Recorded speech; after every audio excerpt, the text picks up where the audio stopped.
మనకి రెండు కూడా ఒకదానికి అనుబంధం ఉండి మనిషికి పరిపూర్ణమైన ఆరోగ్యం ఇస్తే పరిపూర్ణ ఆరోగ్యంలోనే పరిపూర్ణమైన దేవుడు ఉంటాడు.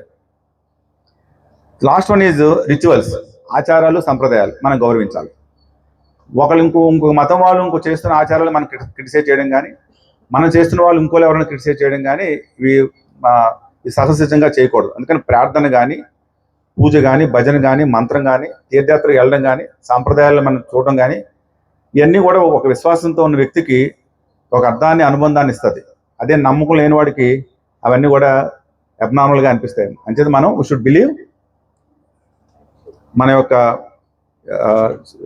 రిచువల్స్ మనం అర్థం చేసుకోవాలి. దాని ప్రతిదానికి కూడా సైంటిఫిక్ బ్యాక్గ్రౌండ్ ఉంది, దాన్ని సింపుల్గా కొట్టిపాయడానికి ఏమీ లేదు. నెక్స్ట్ నిష్కామకర్మ.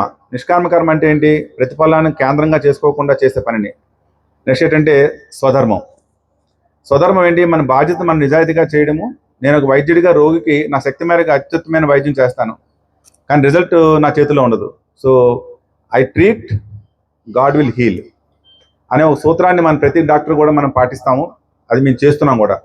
సో ప్రయత్నం నా చేతిలో ఉంది కానీ ఫలితం పూర్తిగా నా చేతిలో లేదు అన్న భావన మనకి ఎప్పుడైతే అర్థమవుతుందో మనం చాలా వరకు మన స్ట్రెస్ మన బాడీలో తగ్గిపోతున్నాం కూడా. రోటరీలో కూడా మనం ఎన్నో ప్రాజెక్ట్ చేస్తున్నాం.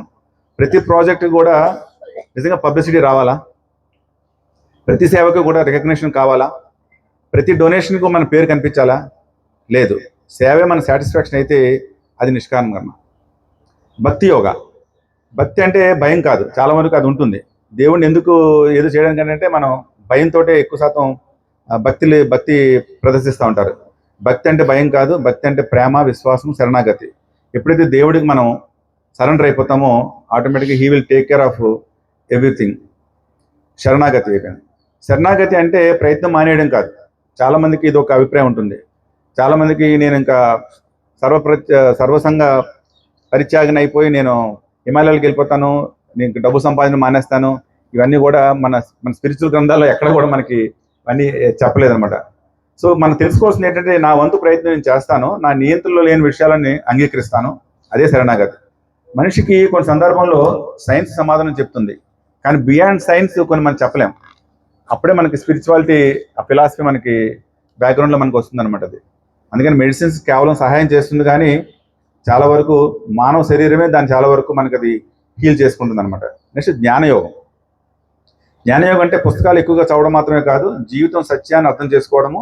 ఇందులో రెండు ముఖ్య అంశాలు ఉన్నాయి: వివేకము, వైరాగ్యము. వివేకం అంటే ఏంటంటే ఏది తాత్కాలికము, ఏది శాశ్వతము, ఏది గుర్తించగలము, ఏది గుర్తించలేకపోవడం. ఇవన్నీ కూడా మనకి వివేకంలోకి వస్తుంది అనమాట. మనకు తెలుసు what is good and what is bad. అది మనం దాన్ని ఎరుకుగా ఉంటే చాలు, మిల్కుగా